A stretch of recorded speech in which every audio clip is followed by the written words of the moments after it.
Yo, I'm calling. Narika, how's it? This is the best. No. Say it again. You're not a singer, you got kicked off the school choir. I was in the school choir. You were not in the school 6 choir. years. Cap. Tenor. Capping. In But capital letters. Nah, you cap. Welcome to the bench. You say it with your chest, Colin. Yeah, I see we style icons today. It's kind of weird that we sort of match but don't match our clothing. And We don't coordinate. plan. It's not planned. It's not planned. It's not planned, guys. Definitely not planned. We don't have, what's the costume and makeup? None of that shit. We broke, boys. How you doing? I'm okay. Can't complain, you know. What's been happening? Sleepless nights, work. Yeah. You? I sleep at nights Yeah. and get my recommended 8 hours of sleep. None of that aside, guys. It's not that kind of party. Oh, that's because you're on the internet with the internet friends. No, I haven't turned on my console TV in weeks. So it's life. It's life. Bags under my eyes, you know. Hardworking man. Guys, I'm sick. Does anyone want Colin? Now's your time to take him. He's yours. Dear me, I will give you a Colin. Ramadan started for all our Muslim brothers and sisters. Yeah, blessings to everybody. I hope it is a prosperous and blessed month, you know. So, yeah, Ramadan Mubarak to everybody out there. That was cool. But there's been some crazy thing that's happened. Other than, before we get to the football, because you know we always have to lead you into the football chat. It's also a new show. What? This is a new show. Breaking now. UCT was on fire. It's kind of sad because the library holds a lot of history and archives, and that's just there's a lot of history just lost. I mean, do you know the reason behind the fire? Nope. But it was on fire. What is the reason? Arsons. Someone actually went. They set the place on fire. That's mad. But you said that no one reads books anymore, so... Everything's online, guys. So, everything's scanned, you know, it's on documents and stuff. But I mean, tradition, you know, reading books. Too much history. People, it's all of that. So, it's sad. It's sad that I hope, happened. apparently students were on res. They had to evacuate. If you're in the Western Cape and if you can give back and help the community at large, do it. Just do it. Another thing that was wild, obviously not related to this, is a South African sports talk show. Yeah, let's get that straight. Just wanna clear that out because everyone keeps coming at us, telling us to speak about non-South African things. It's not going to happen. But we would be delusional to not mention this, as we are big time football supporters. I mean, these decisions change football for everybody in the world, you know. It's such a seismic shift in the football landscape. The way we view football. Yeah, you know. A Super League. So in Europe, some big teams have gathered together and decided to create a Super League. I know a lot of big ex-players, a lot of notable people within world football have come out and said no. I know that FIFA and UEFA presidents have come out and said any players who are within those teams, the founding clubs, for the Super League, are going to be banned from participating in a FIFA and a Euro. Yeah, I know, it's a lot of threats being thrown around. Crazy. You know? A lot of subs being thrown around on Twitter. They're atting each other in the comments. It's kind of weird seeing FIFA and UEFA's PR teams go at it, you know. I think, I was speaking to a friend about it, right? And I can understand why people are upset.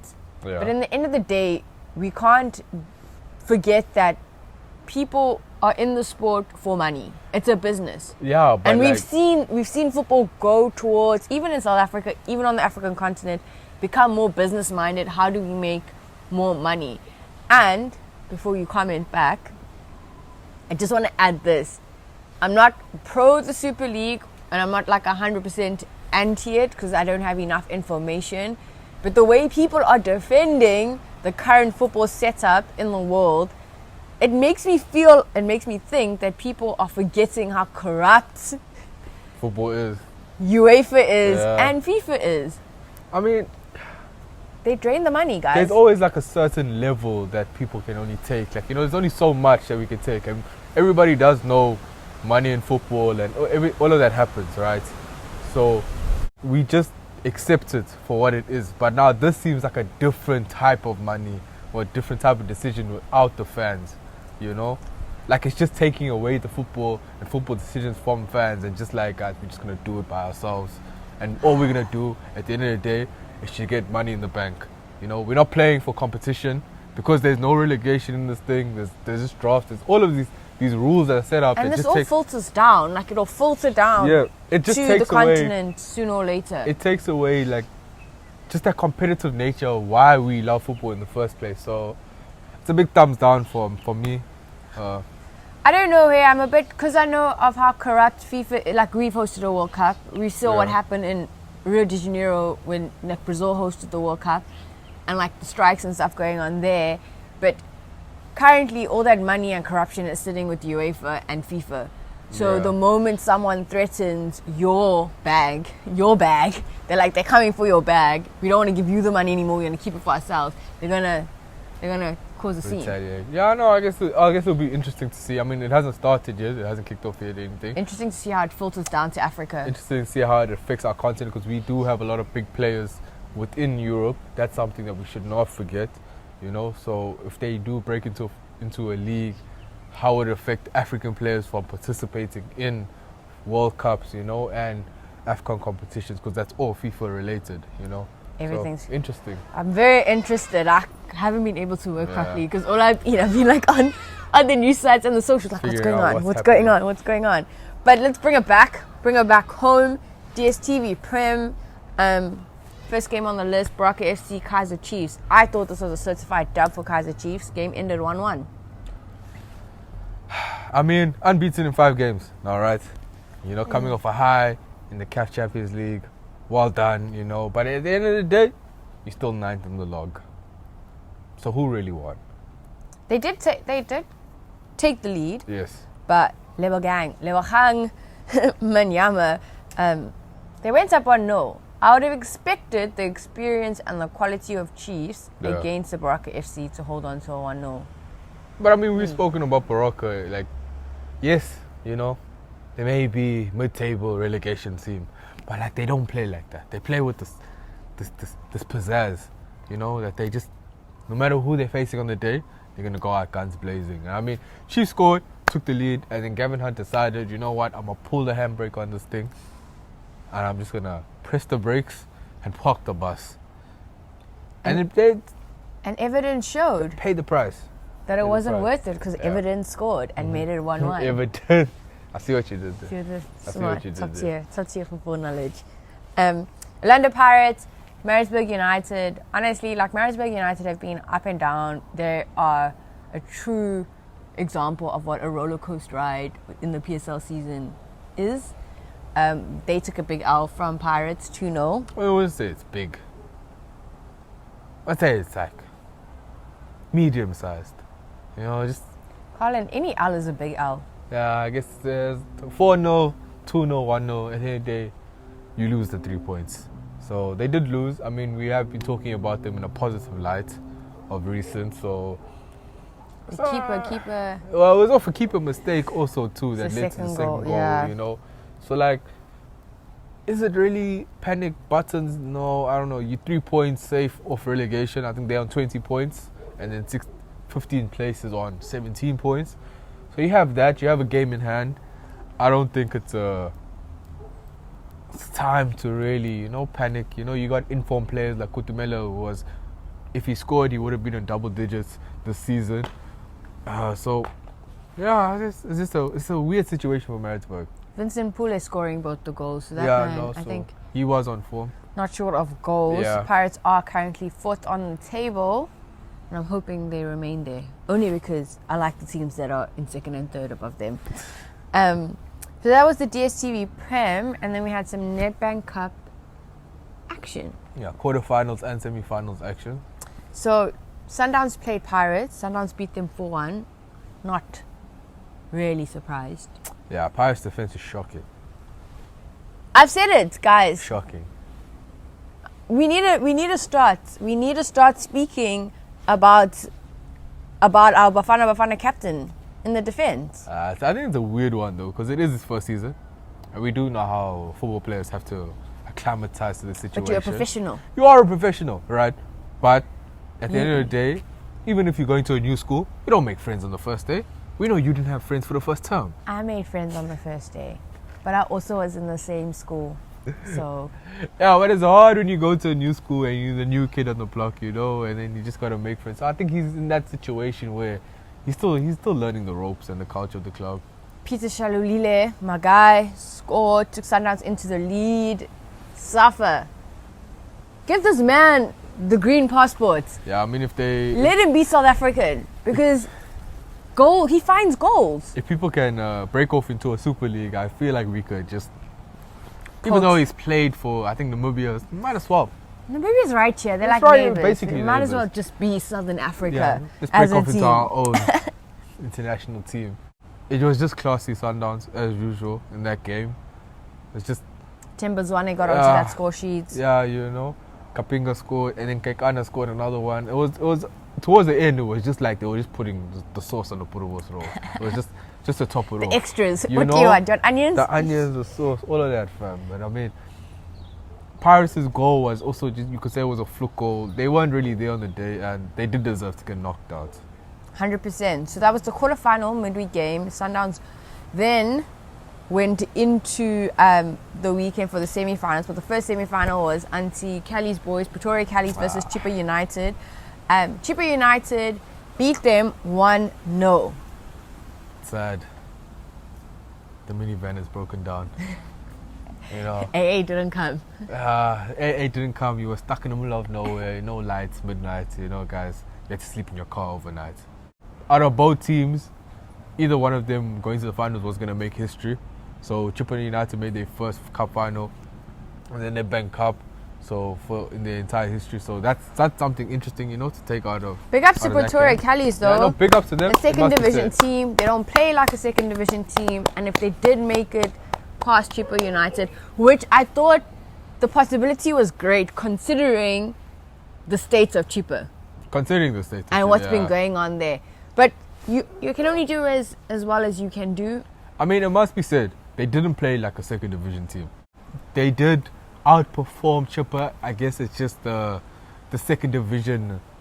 What can you say? The second division Jitters. Shivers. Thing. You know, the nerves that came to them, and mistakes at the end of the day cost you the game. But yeah, still well done. So Sundowns had that midweek game, went to the weekend semi-finals against TTM. Surprisingly, in full time, the game ended 0-0. I was surprised.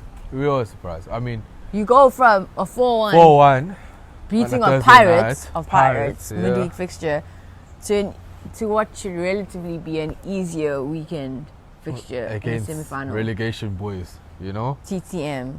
Yeah, I mean, basically Fatigue. You took the words right out of my mouth. It's just fatigue. It was all the football they've been playing throughout the entire season. You know, they've been in all the cup competitions, all the travel. Sure, their squad is big, right? So it must be noted that they do have a big enough squad to deal with it. But at the end of the day, as you said, they're still human beings. And to put all that travel and all that work in, I think it's just the mental fatigue that just cost them on the day. Timbazwane missed. You'd expect the man to you score. see, like if you watch the game and you saw those misses, it just had that feeling. You know when you watch a football match and it's like the top team that loses to like the bottom feeders. It just had that feeling, like you knew nothing was going to go right on the day. So the game ends 0-0. They go into a penalty shootout. TTM win on penalties 6-5. I kind of missed the pen for Sundowns. Sundowns. It was crazy because he is the top goal scorer in Nedbank Cup history. So as I said, what are the chances that the top goal scorer in Nedbank Cup history misses the pin to get the team into the final? You know what I mean? Like, it's just all those variables put together. It just didn't make sense, you know. And if Sundowns didn't have to lose a game, I'd rather let them lose a game in a cup competition than the unbeaten streak that's in the league. That we are not speaking about enough, because Sundowns might be on an invincible run. Yeah. Speak about it, guys. Talk about it. Speak about it. Someone said that they should become our national team. And I couldn't I was like, Couldn't fight actually, it. Couldn't fight it. this makes sense. Fight it. Why not make them our national team? They are Bafana Sundowns. Probably would have been at AFCON right now. I don't want to go back and relive those memories. But looking forward, because we move forward, some DStv Prem games to look forward to, midweek fixtures, AmaZulu Mamelodi Sundowns. I All think these rumours about Coach Benny going to Bafana. it must be said, he's basically facing pre-Bafana. Yeah. Bafana Junior, Sundowns. I think it must be said that this entire week fixtures are heat. Something wrong. I don't know if the stars aligned. End of the season, just coming at you fast. Mercury is not in retrograde. I don't know. You know those things, chakras are aligning. It's just everything just lined up in a way that all the big teams are playing each other this weekend, and it's just fire games. I think it's so Sundowns have, I think, 2 games in hand. Yeah. AmaZulu are playing Sundowns. AmaZulu are currently second. Yes. Who do you think's going to win? How many points? 4 points. 3 or 4 points behind? It's games in Somewhere hand. there. The games in hand. Yeah, but I mean, if you win this game now, then it actually becomes like a proper title race, like. But if you want AmaZulu to win this game, Colin. I don't. Oh, do you want Mamelodi to? Yeah, but I'm just saying, Okay. for the theatre, for the fans. For the fans. Kaizer Chiefs, Cape Town City. Money on. Back Kaizer. Also back Kaizer. I back them. They look like they're turning a corner. Yes, they may not be getting wins, but they are undefeated. So I back Kaizer Chiefs. To be fair, I think I've been giving too much credit To Cape Town on Cape Town City this entire season. Yeah. I'm just gonna correct myself. They fooled us. And keep it in the lane. Weekend Stellenbosch versus Bloem, Colin. We're back at it. What was the previous Back score? 1-1. at it again. We drew the first one. We did. And we let you have that one. We try to give you false confidence. You think Bloem's gonna win? I don't think I know. With his medium tier football knowledge, I think it's gonna be a draw. Another draw. It's an exciting weekend. I think it's gonna be another draw. Okay. I definitely think it's gonna be another draw. Clip that. Come with the receipts after the game. Swallows, Orlando Pirates. This is a Soweto derby. Yes. Like an OG Soweto It is. derby. Yes, it is an OG Soweto derby. Actually, I forgot about that. OG Soweto derby. That's going to be an interesting one also. I mean, because Swallows now towards the tail end of the season, they just... Birds lost their wings. Yeah, but Pirates can still finish quite higher. Birds lost their wings. Look at that comedic timing. Because Pirates could still finish above both Arrows and AmaZulu. There's still a lot of games to be played. I mean, anything can happen. A lot of football, a lot of points to be taken. I mean, anything can happen towards the end of the season. We're into the stretch of the last 8 games, 7 games of the season for some teams. So teams will be fighting for top 8 positions, top 4 positions, and trying to knock Sundowns off their perch, but it's not going to happen. And there's a lot of big games, as Colin has said, but one that you definitely do not want to miss is Mamelodi Sundowns and Kaizer Chiefs. Now, I'm saying you definitely do not want to miss it because historically Kaizer Chiefs is a mammoth of a club in South African football, and Mamelodi Sundowns are our current. Are the club. Yeah, they're the standard. They're the club standard they think they are. Yeah. And they're the club that everyone else wants to be. Yeah. Who's your money on? Sundowns, definitely. Yes. Oh yeah, but you're committed to this invincible season. You are committed to this. The people need it. I don't know. Big Nurk could cause an upset if he plays. Maybe. I mean, he was kind of looking saucy on the weekend, so there is that. But I don't think they have enough to beat them on the day. I don't know. I think so. We'll see. A part of me wants Sundowns to lose one game, but another part of me, for the history, guys, for the culture, I want an invincible season. What? For the culture. Yeah. An invincible season. How can you say Sundowns losing in the same sentence? It might happen. You never know. Drop a comment, guys. Let us know what you think about the Super League happening, because whether we want to accept it or ignore it, it is going to affect football on the African continent. So let's chat about that. Do you think Bloem's going to win, or Stellenbosch is going to win, or Colin and I are going to come back here next week with a draw in our mind? No draws. And Sundowns have some very big games this coming weekend. They play Kaizer Chiefs and they play AmaZulu. Do you think either AmaZulu or Chiefs could upset their run at an invincible season? Let us know. Don't forget to like, share, and subscribe. You know the vibes. It's always love. Until next time.